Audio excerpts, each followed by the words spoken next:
Hi everybody, it's Jan Romano again.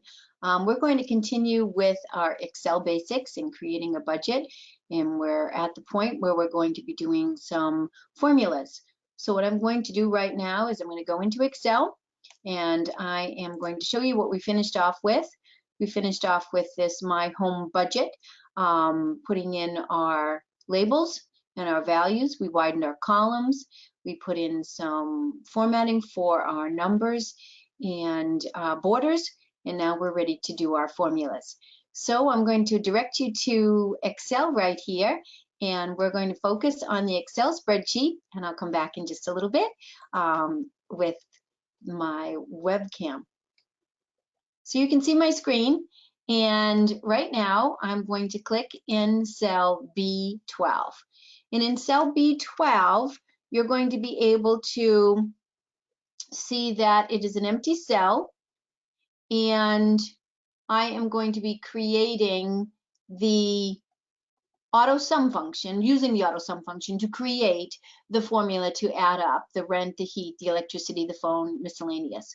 So I put my mouse in the cell, and some of you have learned to highlight the numbers first, but honestly, when you are going to just add the numbers that are above the cell, you don't have to highlight the numbers first. So I'm going to click in the cell where I want the answer to be. I'm going to go on the Home tab, and I'm going to look over here, and I'm going to find the Auto Sum button, and you'll see the Auto Sum button. I'm going to put a little circle around it right now. There's the Auto Sum.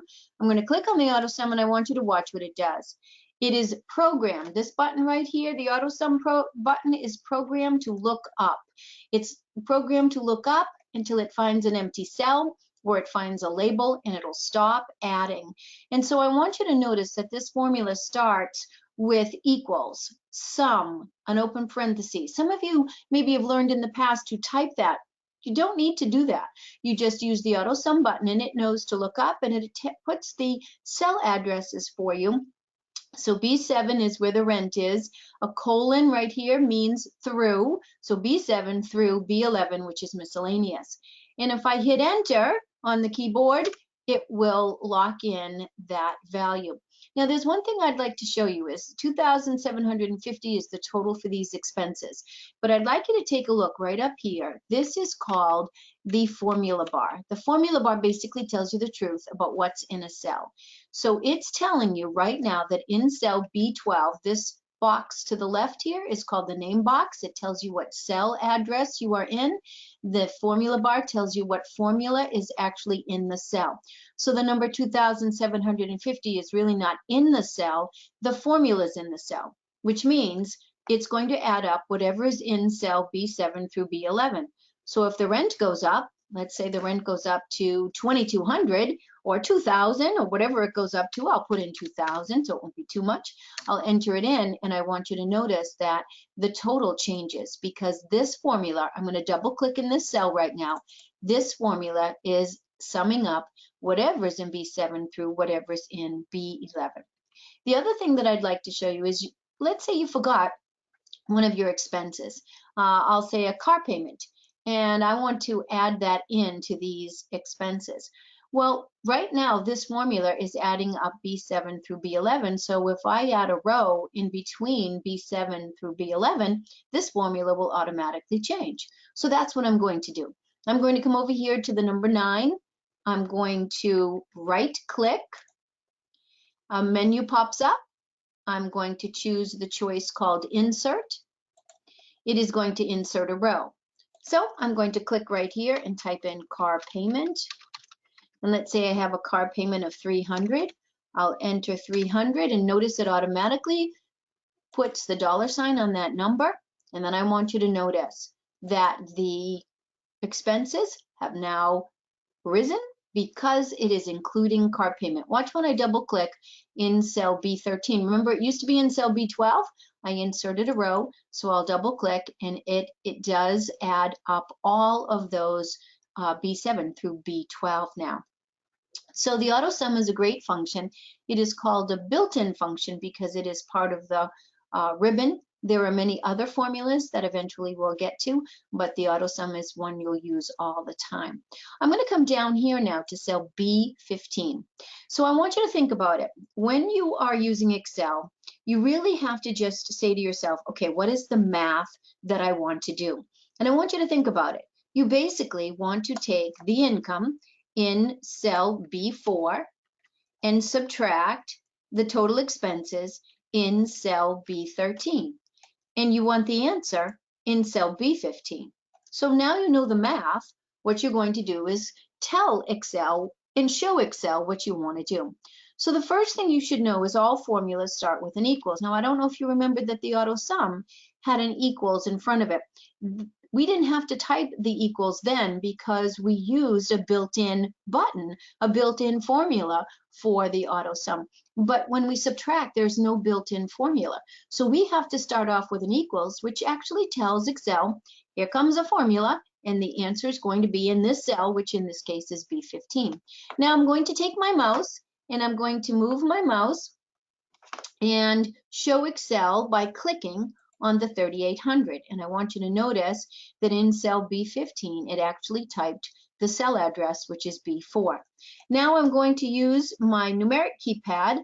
I like to use my numeric keypad. If you don't have a numeric keypad, you'll use the numbers and the symbols that are on your big keypad, which is the normal keypad.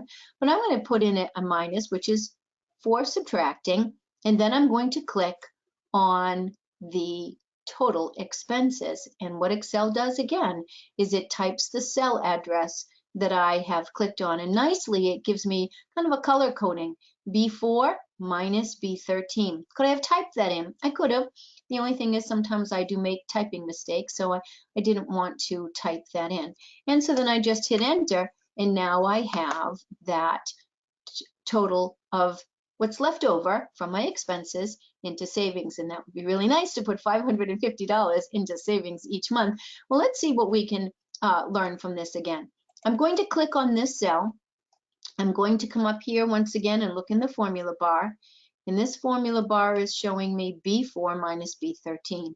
So if B4 changes or B13 changes, so will this answer in savings change. So why don't I go up and look at the heat, and let's say, for example, in April, maybe it's not going to be so cold out, and maybe it won't be $200 for heat. Maybe it'll only be 100, so I'll type in 100. I'll hit enter. Notice the expenses went down and the savings went up by 100 because I changed one of the expenses. What if I get a raise and my income is going to be, let's say, 3,900. So let me type 3,900 over that number there and hit enter.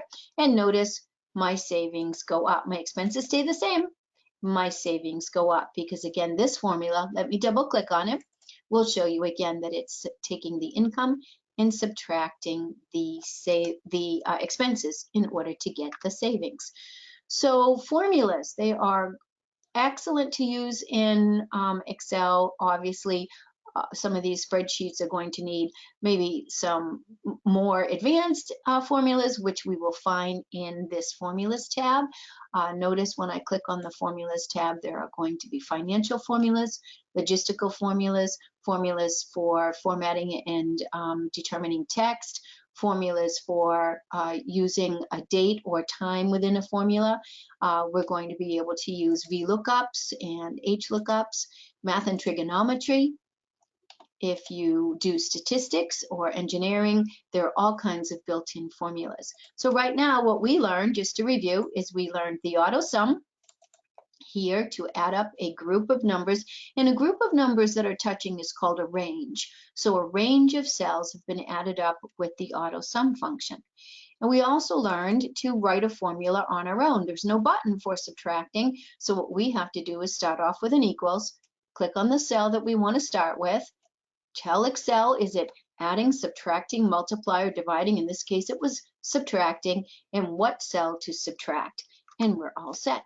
So this is where we're at this point, and I'd like you to try some of these, continue with the budget that we started with, and try the formulas, maybe practice them a couple of times, click on them, delete them, try the AutoSum again, enter it in, click on the savings, delete it, start again with the equals, tell Excel that you want to take the income minus the total expenses and enter that in and see how it goes. At this point, I think I will close it up and give you some time to practice, see how you do, and then we'll take it maybe one more step from here, and then hopefully we'll be able to chat together and see if you have any questions. All right, that is it for now.